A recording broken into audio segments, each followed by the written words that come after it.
Welcome back to another episode of the Educational AD Podcast. We'll be right back with today's guest, but first, we want to give a shout out to our podcast partners, the Global Community of Women in High School Sports, and We Coach.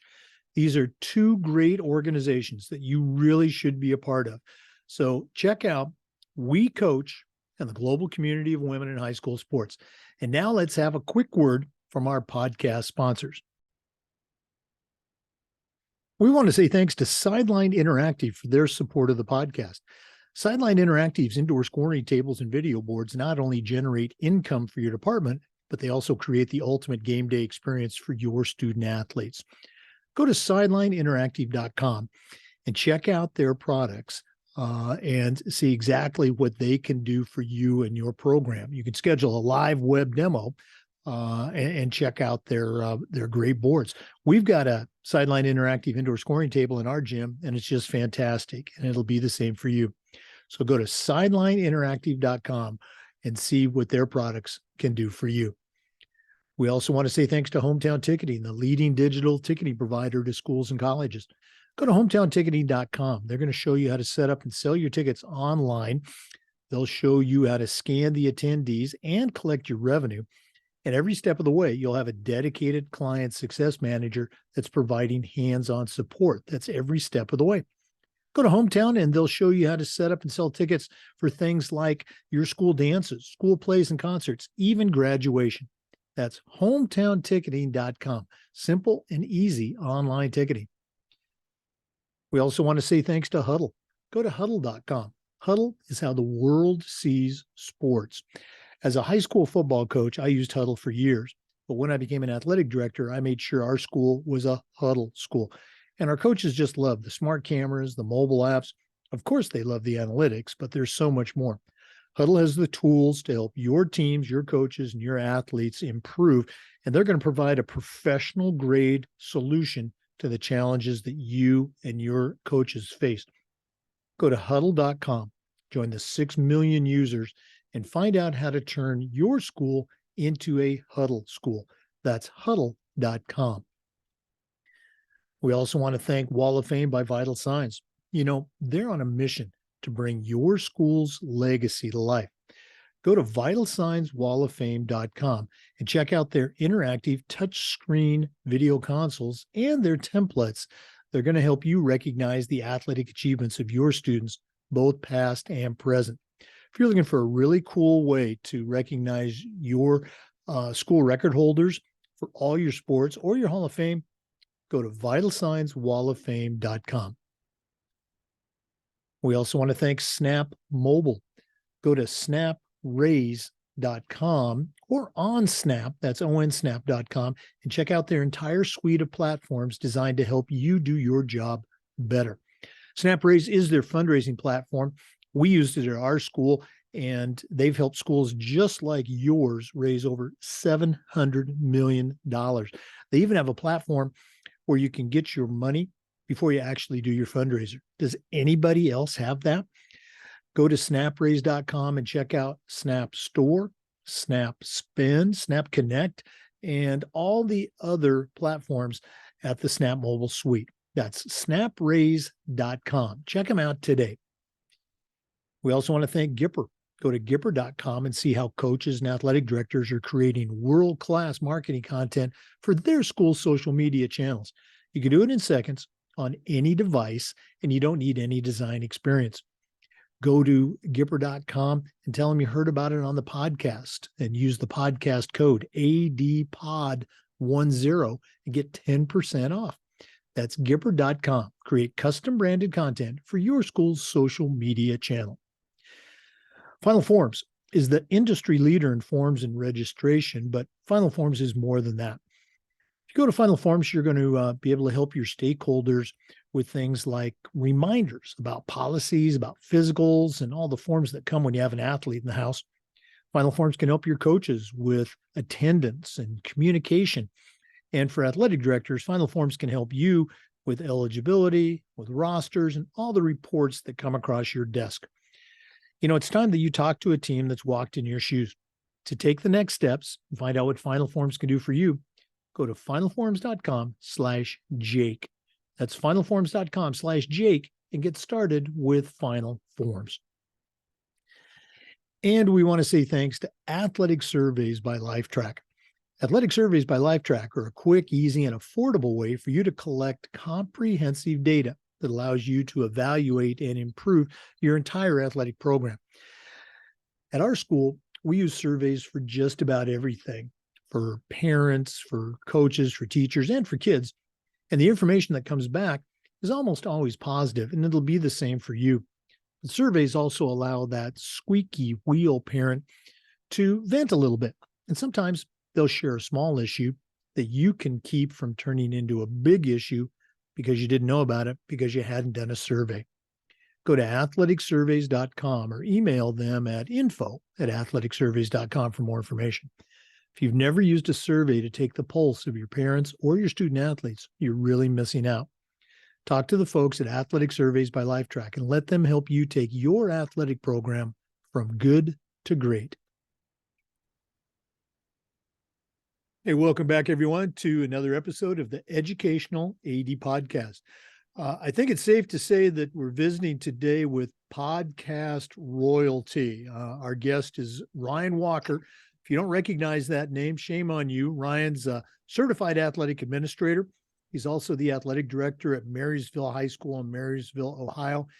And he is part of the Off-Duty ADs podcast. By my count, I think they were the original athletic director related podcast, and they still grace us with an episode every now and then. Ryan, welcome to our little podcast. Well, thanks for having me, Jake. Yeah, we might have been the first. I appreciate the moniker of royalty there. That's very nice of you, but it's nice to be with you. Thanks for having me. Okay. Well, again, for our listeners, we're recording this on December 23rd. We've had to reschedule it a couple times, which is not unusual, but Ryan obviously is in Ohio, and they're currently experiencing winter storms. Down here in Florida, we've cooled off to 59 degrees today, so we're battling our own weather demons. But Ryan, let's go and jump right into it. We always like to let our listeners have a chance to get to know our guests. So we're going to talk about, your career and being an AD. I also want to talk about off-duty ADs a little bit because it was very much a groundbreaking event. But let's start with you. Tell our listeners where you were born, where you grew up, sports background. Take us up maybe to the college years, and then we'll take a break and talk about your early career. But what's the Ryan Walker origin story? Well, I grew up in Newark, Ohio, which is about 30 miles east of Columbus. So obviously a significant Ohio State University influence there. A lot of family from the Cleveland area, though. So also I have the misfortune of being a diehard Cleveland sports fan. So when I was little, I played just about everything. What I suppose where I excelled was soccer and baseball early on. And then the soccer connection kind of got me into football. So played soccer, played football, played baseball, and ran track. Back in the mid 90s, you could do just about anything still. You didn't really have to specialize yet. So I played all those things. I played, eventually I had to give up baseball, which is probably my biggest regret in life, but thought I had a chance at late in high school, thought I had a real chance at a state appearance in track. But yeah, I played soccer and ran track all 4 years in high school. Like I said, played some baseball, played football all 4 years. And actually, long story short, just with all those different things, I had some college participation options. Ended up deciding to play football at Wittenberg University. So oddly enough, that small school gave me the most amount of money. So that's where I signed up to go. Yeah. Again, you're a little younger than me, but it's still good to hear that your high school experience very much included that three sport, um, focus, or not even focus. It was just what we did back then. Um, what size high school were you at? I know, Ohio's big sports state. Were you a big school? You were a smaller school? What was that environment like? Yeah, we were we we were and that high school still is a large high school. It was in Ohio, Division 1 is the big schools. So we were Division 1 at the time. It was a very different landscape for sports, and there's a lot more high schools in Ohio now. The schools tend to split, and when they get to a certain size and become, two different schools. But um, through all that, we were one of the big schools. It just so happens we weren't very good at much. We were big, but we weren't that great. So they encouraged us really to play different sports, and coaches were very flexible in sharing athletes because they didn't really have a choice. Again, with as big as we were, there was a lot of success in basketball in my high school, and baseball was pretty good too.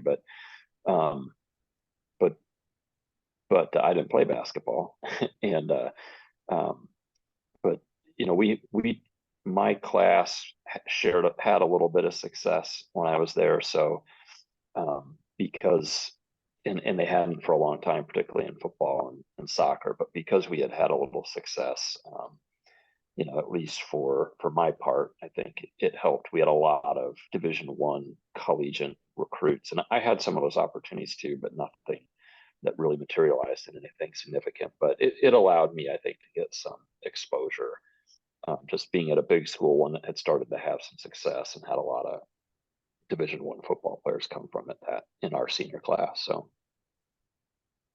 No, again, I just love to hear those stories about the high school experience. Finding that college that is a good fit for you, and I'm going to guess that that was probably where some of the seeds were planted that made you want to become a coach and move on. Let's go and talk a little bit about those early years. What'd you do out of college, and maybe take us up to where you decided to come over to the dark side and become an athletic director. yeah, so when I, I majored in regional planning and minored in economics at Wittenberg. So I went to graduate school at Ohio State. Um, a had a job in between there, but I went to Ohio State, and when I was in graduate school, I started coaching, and I was coaching track and soccer. Helped out a little bit with football, but um, one of the athletic directors who I was coaching for, he just came up to me one day and said, why don't you hang out with me a little bit, because I think you might be kind of good at this. So I wasn't really on a path to do that, but one thing led to another. I did a few things and ultimately uh, got hired to be an assistant to an athletic director. So it's kind of like that office situation. I wasn't really the assistant regional manager. I was the assistant to the regional manager situation. But yeah, so I got plugged in at a private school, um, helping out with athletics in general and coaching, and really kind of decided that ultimately that was going to be a little more fun than the path I was on with planning. Um, uh, and by planning, I mean city planning. So decided to kind of shift gears and just started to pursue that profession. Yeah. Again, it's funny how meeting someone, or someone taking an interest in us, can have that career, lasting, life lasting effect. We're Uh, going to go into your mentors in one of the next segments, but for our listeners, our guest today is Ryan Walker. He's a certified athletic administrator. He's the athletic director at Marysville High School, and that's in Marysville, Ohio. We're going to take a quick break, but we'll be back with some more. This is the Educational AD Podcast. We want to say thanks to Sideline Interactive for their support of the podcast. Go to sidelineinteractive.com and check out their interactive score tables and video boards. We've got a Sideline Interactive indoor score table in our gym, and it's just fantastic. We use it for home games. We use it for pep rallies. We also use it for signing ceremonies. It's tremendously versatile, and the customer service is just outstanding.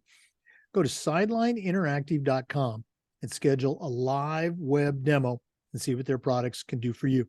That's sidelineinteractive.com. We also want to say thanks to Hometown Ticketing, the leading digital ticketing provider to schools and colleges. Go to hometownticketing.com. They're going to show you how to set up and sell your tickets online, how to scan your attendees and collect your revenue. And every step of the way, you'll have a dedicated client success manager that's providing hands-on support. That's every step of the way. Go to hometownticketing.com. They'll also show you how to sell tickets for things like school dances, your school plays and concerts, even graduation. That's hometownticketing.com. Simple and easy online ticketing. Welcome back, everyone, to the Educational AD Podcast. Our guest is Ryan Walker, Certified Athletic Administrator, and he's at Marysville High School in Marysville, Ohio. Ryan, you talked a little bit about, how someone pulled you aside early in your career. Obviously, none of us get to where we're at on our own. So who are some of the mentors that have helped you along the way that you'd like to give a shout out to? Yeah, like I think everybody likes to be asked, so when somebody says you'll be good at this, that obviously I think sparks an interest. It's good when somebody sees something in you. But when I first got going, there was an athletic director at Scioto High School. His name was Kip Witchy, and he really took me under his wing early on when I sort of was then working as the athletic director. So got my own gig.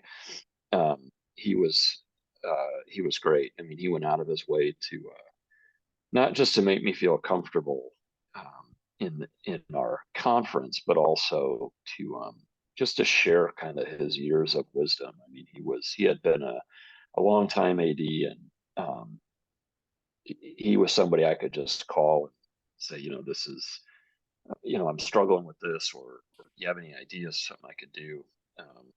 Kip was really, I probably owe even my first job to Kip, honestly, because I had met him before I was an athletic director, and he put in a good word for me. So, and he was pretty well respected around Central Ohio. But another one would have been Tony Pusateri, who was at a kind of a powerhouse school in Central Ohio, and again, just went out of his way to welcome me and talk to me whenever I needed it. But the thing about both of those guys is they had been around a long time. They had every award you can think of, but they were just super humble. And I think they both genuinely, believe that talking to me, and I don't mean just me, but anyone who was new, that they were going to learn some things too. And I really respected how, they were just willing and eager to learn even at the back end of their careers. And as much as they were mentors to me, I think they were also very much peers. And they were, I think any success I had, I really owe to those guys, because they also kind of were an example to me, showed me the right way to do things, and helped me avoid pitfalls just with their own character and work ethic. So. Yeah, again, we hear it time after time. Those veterans. It's sometimes you think, why are they even talking to me? And yet they share those secrets to help you, come into the profession and thrive in the profession, not just survive. I just love to hear those stories. Ryan, we had Mark Rarick on during season 2, and shame on me for not taking this deeper dive into the Off-Duty ADs podcast, but you guys were doing a weekly athletic director focused podcast talking about all the things that we all face. 2 years before, I even really knew what AD podcasts were. I was asked to be on the Hanging with the ADs podcast with Don Baker and Josh Matthews out of Georgia. But again, you guys have been doing it for 2 years. Take us through those early days, or even, who came up with the idea? How did it all play out? Because this certainly, it's groundbreaking in our profession, and I'm sure our listeners would, but I want to hear about it. So, what can you tell us about how off-duty ADs got started? Yeah. Well, I'd like to say it was my idea, but Mike and Mark might challenge that a little bit. But so I had gotten involved with NI AAA. Well, I can't tell you exactly when, but I got involved with them fairly early in my career, and just really enjoyed the association, and wanted to be involved, and was pretty had a pretty good relationship with Bruce Brown in Ohio, who was on the executive board with NIAAA.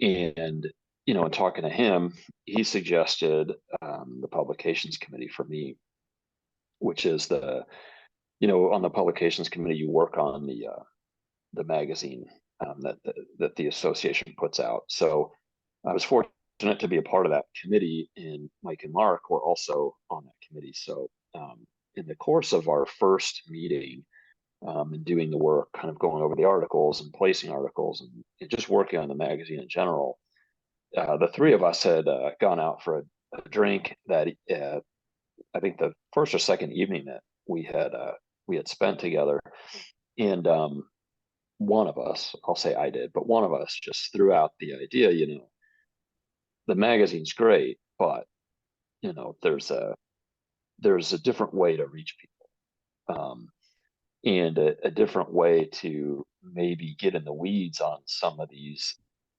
issues that people want to talk about and they want to hear about. And so that we kind of brainstormed, not just that night, but the rest of the time we were together, and then over the course of a year or so, and finally landed on what we thought would be pretty valuable. uh, I think professional development's too strong a phrase for it, but I mean a way, that something that people could tap into, particularly if they were new.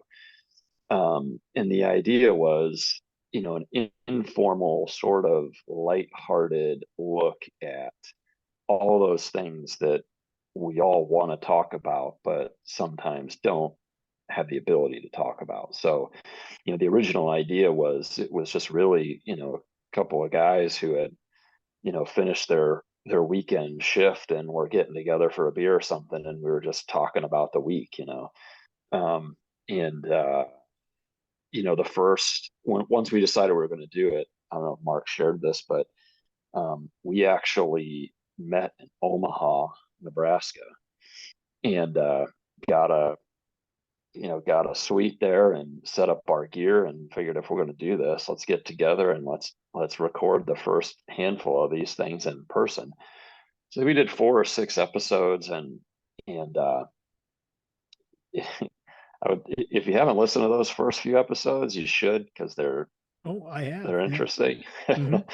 So, but anyway, so we put those together, and then we posted them. Honestly, we weren't really sure what to expect. And like I said, if you listen to this first one, we left some space for this idea that somebody would care enough to sponsor us at some point. Mm-hmm. A few episodes in that happened, but I think we were all just kind of shocked at how much we got picked up. Word of mouth turned out to be, I think, the main driver of that. We did some, I don't want to say campaigning, but I did push it out to on a couple of state, message boards and things like that. Just let people know, here's something to tune into, if just as a release, basically, so like other people are dealing with the same stuff you are. And it kind of took off. We got a decent little following there. We It's funny, because originally we were like, we were thinking we'd do probably one a month. Just didn't think there'd be quite the interest to do once a week. But pretty early on, it started to look like we probably had enough interest to do it a little bit more. So, thankfully Mark was willing to invest the time a little bit on the editing and posting. He's the one who carried the load on that. But yeah, I mean, we liked each other enough. We enjoyed each other enough company that we could meet once a week and do that. Obviously, we weren't meeting in person. We did them like this. We did them virtually, but yeah. And then we went for a while, and the first domino that kind of fell. I mean, it was a lot of fun. Like you said, we've done a few even since we kind of decided to back away. Right. But I moved away from the athletic director role in Marysville, and so just I moved into the business manager's role about 4 years ago. So um, when I moved into that role, it was kind of the first sort of domino to fall, and like, are we going to keep doing this? And we did. We kept doing it, and it went fine. But really, what happened was we were also in 3 different time zones trying to do this for however long we did it. And as much fun as it was, kind of what we had built it around was, like I said, we're going to talk about our week, how, and so I got a little bit distance from that. So I was still able to contribute and things like that. But basically after however many episodes we did, we just found out we couldn't meet once a week to do it anymore. The 3 of us just getting together to do it. Schedules were starting to separate too much. And, Mike was fortunate enough to have his first child and became pretty occupied with that. So it was a great time. We still chat quite a bit.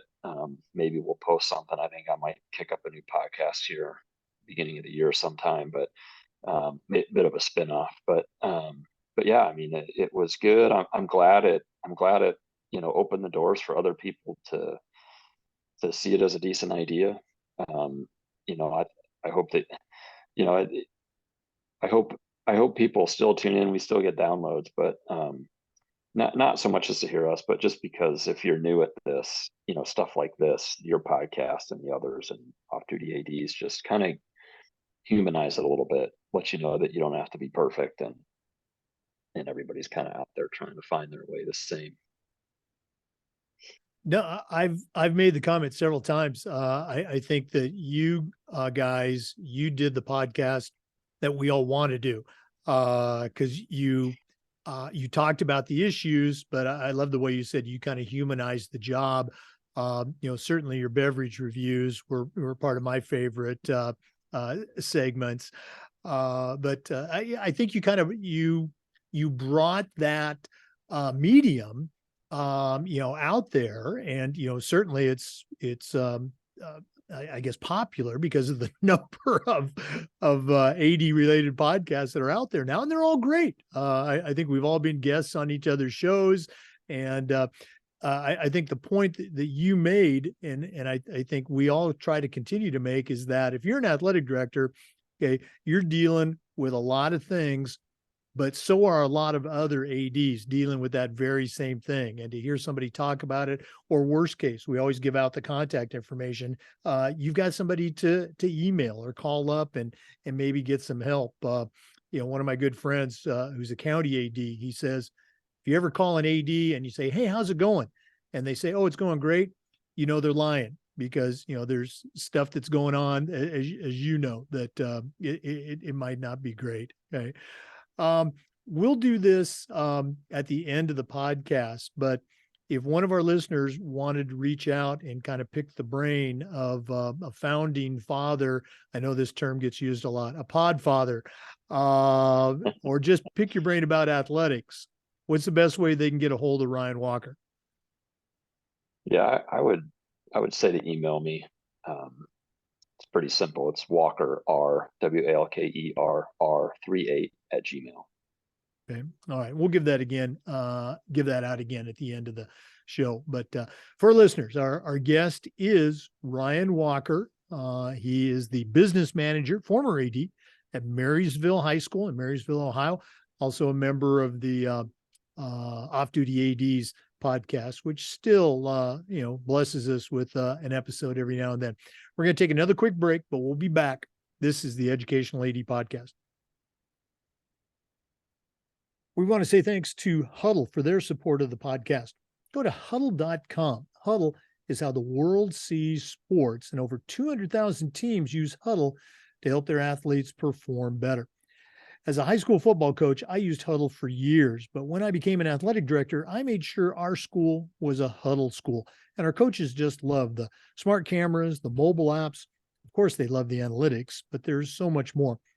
Go to huddle.com and you're going to find the tools that will help your teams, your coaches, and your athletes play at their highest level. And Huddle will provide a complete professional grade solution to the challenges that you face. Go to huddle.com. We believe in sports and teams believe in Huddle. Join the 6 million users and find out how to turn your school into a Huddle school. We also want to thank our good friends at Vital Signs Wall of Fame. If you're looking for a really cool way to display your school's record boards for all your sports or your school's Hall of Fame, go to vitalsignswalloffame.com. They've got a mission to bring your school's legacy to life. Check out their touchscreen interactive video consoles and their templates, which will help you recognize the athletic achievements of your students, both past and present. Once again, go to vitalsignswalloffame.com and see exactly what their products can do for you. That's vitalsignswalloffame.com. Yeah. Hey, welcome back, everyone, to the Educational AD Podcast. Our guest today is Ryan Walker. He's a certified athletic administrator. Ryan, let's talk about that a little bit. You mentioned earlier that you're no longer the AD, you're the business manager for the school, but you're still overseeing athletics. For your CAA, how did you first get involved with your state association? And maybe talk about the LTI experience, how that's impacted you as a leader. The getting involved with NIAAA really started when I first got into athletic administration. What I liked the most about it was sort of the brotherhood or the camaraderie. So we had monthly meetings at our conference level, and I really enjoyed that. The discussions um, were were very helpful. Um, I really looked forward to those meetings. You got to learn what other schools were doing. Again, you kind of got to see what other people were dealing with. But so with that, I got involved with our state association. And like I said, just a lot of the relationships, one thing kind of leads to another. Bruce Brown was a huge advocate of professionalism in our field. When I first got into this, I would say there really wasn't much of a standard. A lot of times the AD was just the person with the most keys, um, and Bruce really felt like if we want to be treated with the respect that we feel like we deserve, we've got to start having some standards. And he really pushed professional development in particular. Now, the LTI courses obviously are not a state thing; those are national level. But he really believed in taking those courses and setting standards so that when people looked at what we did, it was more than the person who just turned the lights on and off, and it was more than the person who just had the keys. And so I really kind of took that to heart, and early on decided, if I'm going to do this, I'm going to invest in it. I'm going to do it and do it right. I'm going to take these courses. I'm going to learn what I can, and I'm going to immerse myself in this professional environment. So, the next step in that, obviously, after you get in the courses, is that certification piece. Now, there had been some talk about employment being tied to that in the state of Ohio. That never really materialized, but I think there's still a lot of conversation about it. But being able to, even just within the association, identify with some standards that have been set, to say, number one, I've taken the time to educate myself in this field and grow in it. But number two, to show people outside of the athletic administrative world that there's more to it. So with those certification levels, it just made sense to go after those because I I felt like there was value in that, even if, say, there wasn't a monetary payout in that for in my employment. It just seemed like, to me, that's what we should be doing. We should all be taking those courses, and we should all be investing ourselves in this profession to be, to raise it to the level that, I always used to say, you know, people aren't moving around. People aren't mobile because the math departments at certain school districts. I mean, if we're just, the reality is they just aren't. I'm sure some people say, that's a great academic program, that's where I want to go. People transfer all over the state and all over the country because the athletic programs, right or wrong, people do it. So whether if you're in the athletic director position, you've got to at least be able to step up and accept the fact that you are probably the most front facing part of your school district, possibly your community, depending on where you are. So you gotta invest yourself in that, or you're gonna fail. I mean, it's that simple.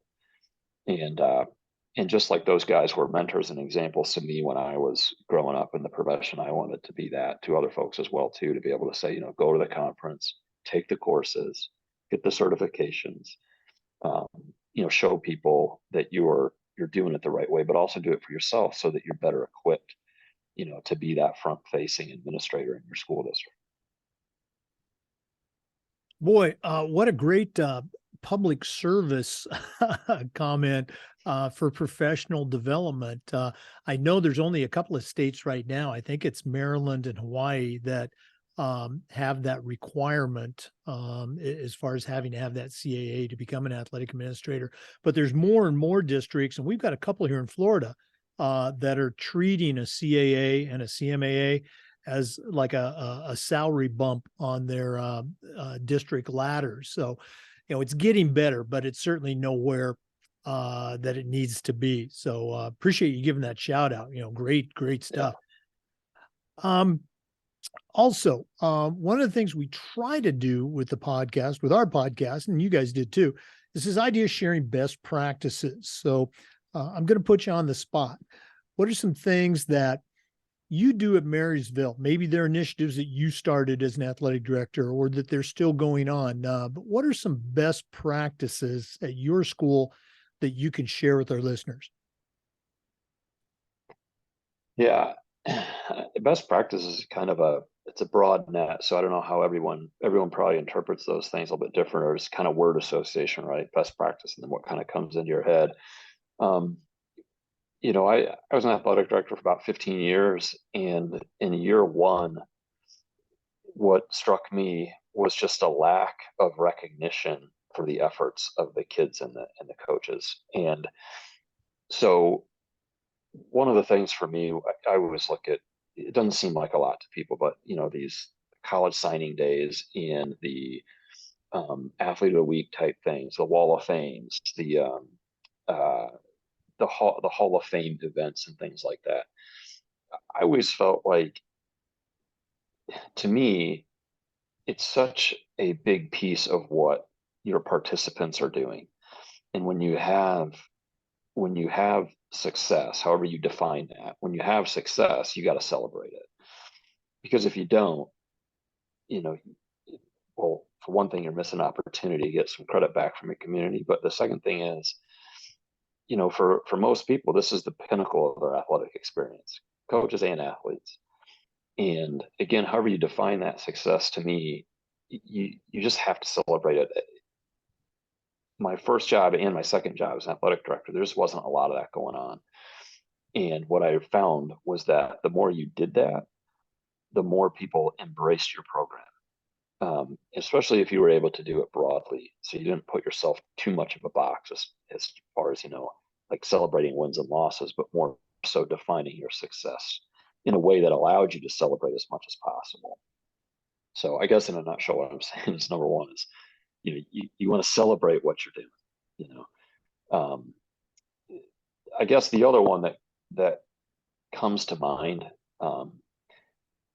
this probably seems like low hanging fruit, but you have to you just have to invest in the relationships you have with coaches. The more those coaches, the more your coaches uh, respect, appreciate, like you, see that you're willing to get your hands dirty and work. That is the biggest. I think is the single biggest investment you can make as an athletic director. I've seen a lot of athletic directors who are very smart people fail because they just can't connect with coaches. It could be ego, it could be um, it could just be personality differences or what have you. But one thing I learned early on is there's no room for ego in this job. Um, you only got to shovel poop off a field once to figure that out. But at the same time, like, the coaches are the people who are really tied to, I don't want to say success, but they're tied to your sanity job.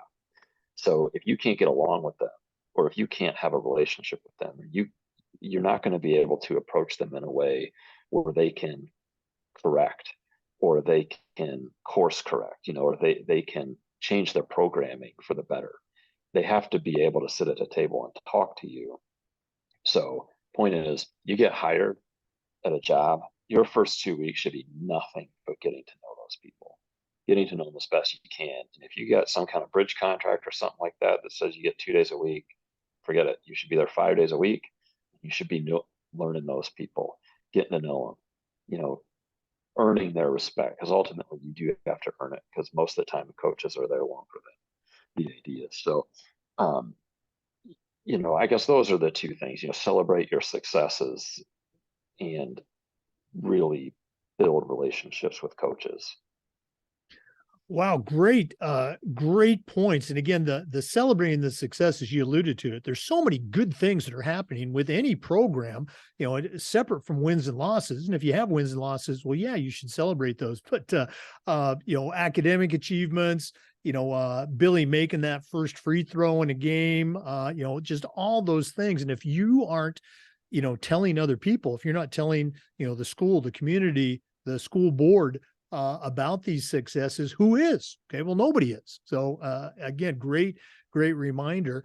And again, the relationships, it's not low hanging fruit at all. It's critical that if you're not doing that, you're probably not going to, number one, you're not going to be enjoying your job, and you probably won't be at that job very long. Okay, very cool stuff. For our listeners, our guest once again is Ryan Walker. He's a certified athletic administrator. He's currently the business manager at Marysville High School in Marysville, Ohio. We're going to take another break. I know that's shocking, but we want to give a shout out to our sponsors. Please stay with us. This is the Educational AD Podcast.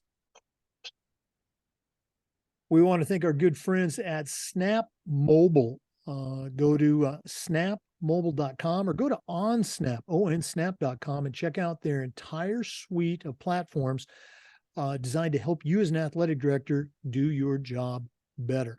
Snap Raise is their fundraising platform. We used it at our school with great success, and you can too. Snap Raise has helped schools just like yours raise over $700 million.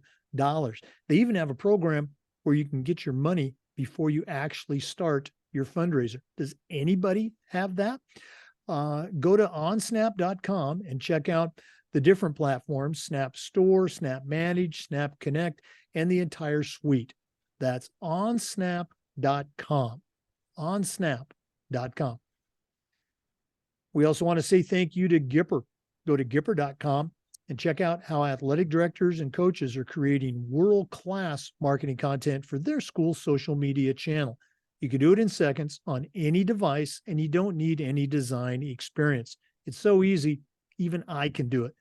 Go to Gipper.com, use our podcast code ADPOD10 and get 10% off. That's Gipper.com. Create custom branded content for your school's social media channel. Welcome back, everyone, to the Educational AD Podcast. Ryan, one of our long-standing questions revolves around this idea of toughness. 100 years ago, when I was in high school, Our coaches would say things like, come on, Jake, you got to suck it up, or come on, Jake, you got to be tough. And I think we kind of knew what they meant, and we did it. In the many years since I was in high school, I think we figured out much better ways to communicate to kids. And I still think, though, that toughness is an important facet of the athletic experience and for life. So here's my question for you. How can a coach or a leader help a kid today, a Generation Z kid? How can we help them to become tough while also being aware of the challenges that they face that I never had to go through back when I was in high school? Do you have any advice for us? Well, as a father of four, um, this is meaningful to me. I talk to my kids fairly regularly about resolve and perseverance and things like that. But you know, there was at some point there was sort of a title shift in the athletic world uh, when high school athletes started to feel pressure, let's just say, to specialize. Um, I think one of the things that happened was, you know, you got you got tracked into a certain sport, and at a young age. So I can think of, baseball, 8U baseball being travel baseball, and it doesn't make a whole lot of sense to me, but you basically have to invest in that sport at at great expense and investment to keep up with your teams. And I think what happens is once that dream starts to fade, there's really nowhere else to go. So the funnels start, there could be 10 AAU basketball teams at your age group. And then you get to middle school, and now maybe there's two teams on the school. Well, you've sort of been on at this whatever level you think it is for however long. And then you get into a tryout situation where that funnel has tightened up, and now it's difficult. The teams aren't basically just growing to, aging in together. And I think what I've seen over the years is that people just don't know how to deal. When I say kids and parents don't know how to deal with what happens when I have put all my eggs in this one basket and now I can't do it anymore. Well, they've focused everything in one direction. They don't know what to do, so they get angry, right? And then they start blaming people. They want to have meetings with the athletic director. I'm being treated unfairly. My kid should be on the team, blah blah blah, or should be a starter. I was a starter here on my club team. I do this, and instead of just you know working harder or figuring out what other talents you have, they just give up. And my advice would be, first of all, when I used to have my parent meetings, one of the big themes was you're not gonna make it, right? I mean, on some level, 98% of you, this is it, right? So don't put too much emphasis in thinking you're going to get a scholarship. Especially you're a freshman, you shouldn't be thinking about that. Instead, just fight hard, work hard, and if what you're doing now doesn't work out for you, it doesn't mean that that's the end of the road for you. And I always use this example. We had a couple of soccer players. They did the whole club thing, from the time they were born basically until the time they got to high school. Well, they get to high school and they get cut from the soccer team. Now, to their parents' credit, they said, you know what? Okay, we were all in on soccer. That's not going to work. We're not going to sit here and sulk about it. We're not going to argue about it. We're not going to transfer what we're going to do. What else can we do? So they went into cross country. This is their freshman year. They become all-state cross-country runners and both end up at the Ohio State University running cross-country. That's a pretty good trade-off considering they just would have been a drop in the bucket, honestly, as soccer players. If they would have stayed, they wouldn't have probably progressed to the college level. My point of that story is simply they didn't just throw in the towel and say, I'm done. I'm not doing this anymore. I didn't get what I wanted, so I quit. Or I didn't get what I want here, so I'm going to transfer until I find somewhere I can do what I want to do. They, okay, what's next? And I just think we miss the what's next mentality, the next up mentality. And so I think there's a lot of like, granular level suck it up type conversations that still have to be had. But ultimately, to me, the conversation has shifted, and you got to diversify your interests a little bit, and you have to have expectations that can meet the reality. And then when the time comes to choose a path, either buckle down, and I think I would talk to my coaches and just say, you be honest with them early on, tell them where they really stand, tell them what they need to do, or be honest with them and say, hey, look, this isn't going to work out for you, but you know what you could be good at, or you know what you could do. My own son played baseball for a while, wasn't working out. He went in the marching band. He picked up an instrument and he's really good at it. And if I would have kept pushing him in another direction, or he probably just give up and quit at some point. But we pursued another talent. He works really hard at it, and he's really good at it. And so all that's to say, I think toughness in today's world isn't. It's not so much play through injuries to me as much as it is like when you don't get your way, it doesn't mean it's time to quit. It's time to find another path, basically, because I think what I had started to see quite a bit of was, the club world and high school world just colliding in sometimes not so great ways. Because you have one set of expectations at a club level and you have another set of expectations in the school level, and they just don't match. And people just don't know how to deal with that. And they've sort of been trained that, I play on a team that gets trophies. Well, at the club level, you can find yourself a team that's going to get trophies. Eventually, though, you're going to run up against a wall, and you got to figure out how to either get over it, get around it, get through it, whatever, or just find another path. So I think the conversation is there's still the old, like I said, the typical granular level. Let's get your nose down and get dirty and get tough. But I think that you back that up nowadays, and you have to say, look, sooner or later you're going to get to a point where we're not going to hand you a trophy, and it's going to get hard. And what are you going to do? Well, I love the way you broke that down and explained it. And I think that's probably the single biggest difference between then 100 years ago and now is that it's okay to talk about it. It's okay to explain to kids, well, this is what we mean by toughness or perseverance or et cetera. And again, I love the idea of, okay, well, this particular event or this path, this activity has ended. Well, now what? What are you going to do now? Great stuff. Once again, for our listeners, our guest today is Ryan Walker. He's a certified athletic administrator, former AD, current business manager at Marysville High School in Marysville, Ohio. We're going to be back with our final segment and then the toolbox. So please stay with us. This is the Educational AD Podcast. We want to thank Final Forms for their support. Final Forms is the industry leader in forms and registration, but they are so much more than that. Final Forms can help your stakeholders with things like mobile accessibility. They also have reminders for parents about policies, about physicals, and all the forms that come when you have an athlete in the house.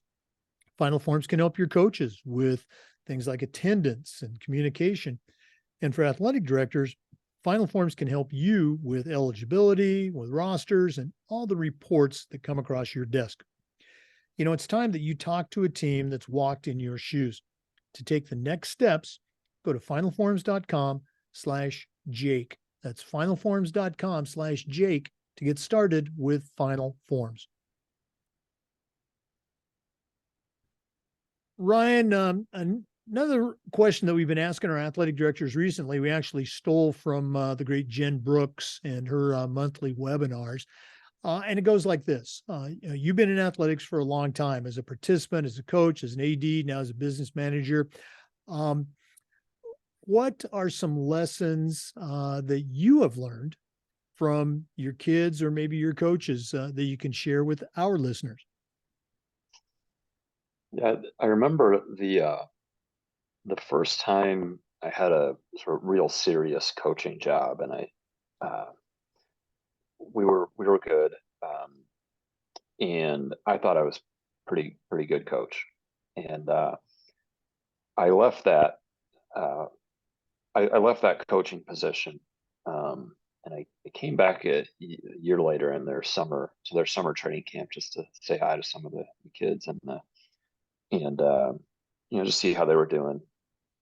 Because I had great relationships with the kids on those teams. Like I said, we had some pretty awesome successes with that team. And I go back the next summer, and it was pretty clear that I was a very distant memory at that point to those kids. And I don't mean that in a bad way. I mean, it's just, you as a coach, as an athletic director, you can sometimes think that you are bigger than the team, that you are a little bit bigger than the institution.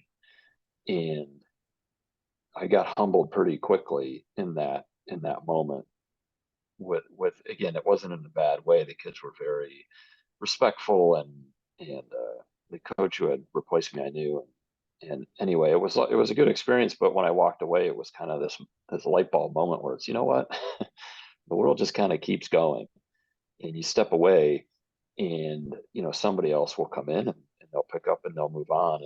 And really what I learned from that is, um, you can't carry the weight of eternity on your shoulders when you're doing this job, whether it's coaching or the AD. You can only do the best you can in that moment, and but you have to treat it with a great deal of respect, because again, the team or the institution is going to be around there a lot longer than you will.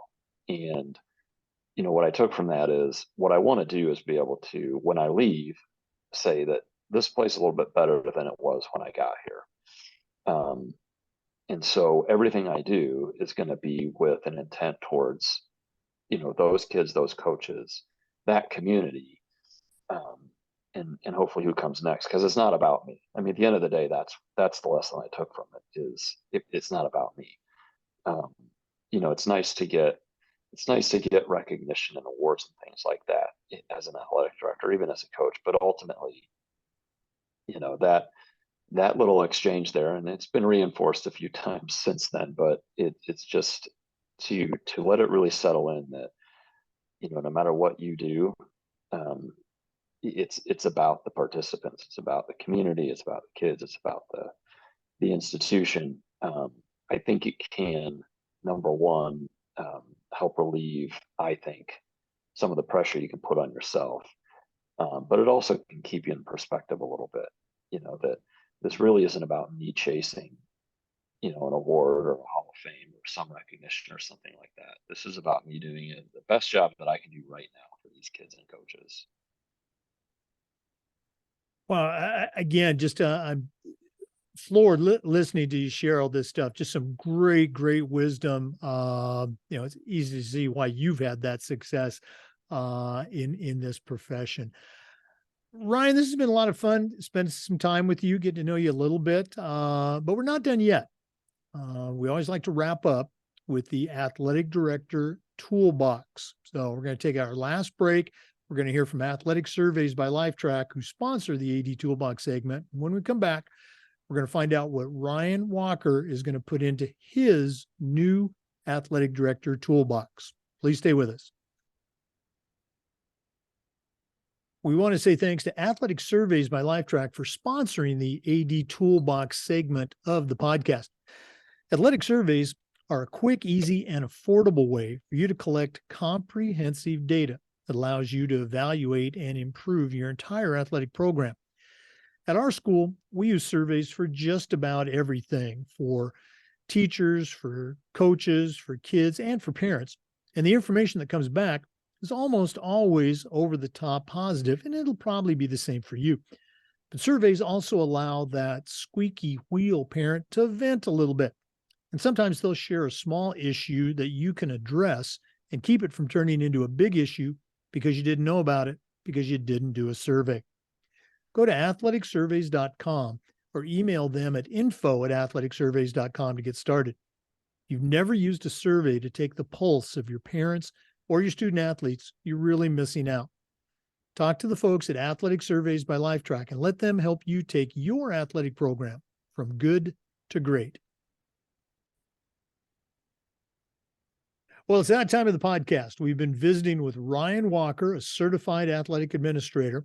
Certainly knows his way around the world of athletics, but right now I'm going to challenge him to send out a brand new athletic director on their very first job, but I'm only going to let him put 3 things in their toolbox. Ryan, what 3 items are going to go into your athletic director toolbox?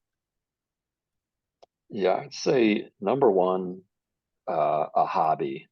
So life outside of being an athletic director, so the job doesn't just consume you. For better or worse, honestly, just need something to do outside of outside the AD world, hence the guitars up here. Secondly, I would say, I don't know if this is the how to sort of materialize this, but you just can't take anything personal. I attribute any longevity I've had in this profession to that, if nothing else. You just cannot take anything personal.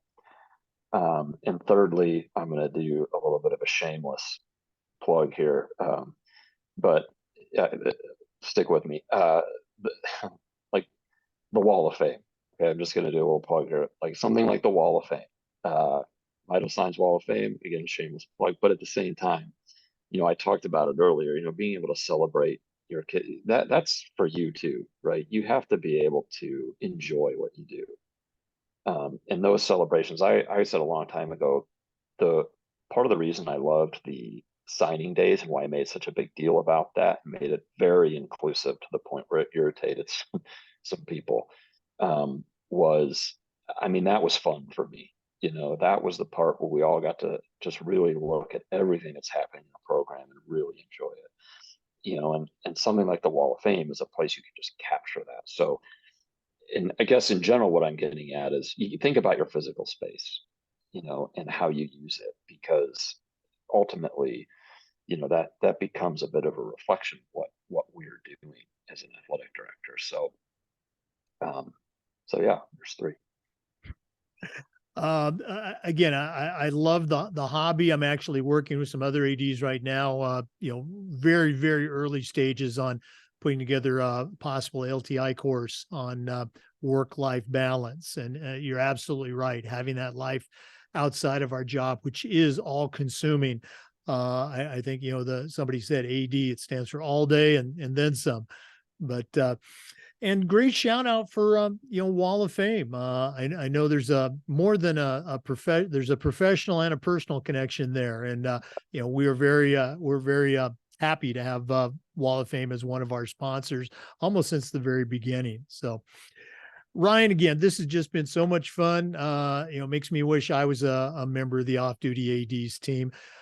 If one of our listeners wants to reach out, pick your brain a little bit, listeners, I think you've got a great resource here. What's the best way that they can get a hold of you? Yeah, again, it'd be email, walkerr38@gmail.com. Okay. Ryan Walker, Marysville High School. Thanks so much for being on the podcast, and all the best in 2023. Thanks for having me, Jake. Okay. For our listeners, remember the Zoom recordings of every interview get uploaded to the Educational AD Podcast YouTube channel. We appreciate you listening today. Come back next time for more best practices on the Educational AD Podcast, and be on the lookout for the next episode of the Off-Duty ADs. Hopefully they'll be coming back with another episode quickly. We'll see you next time.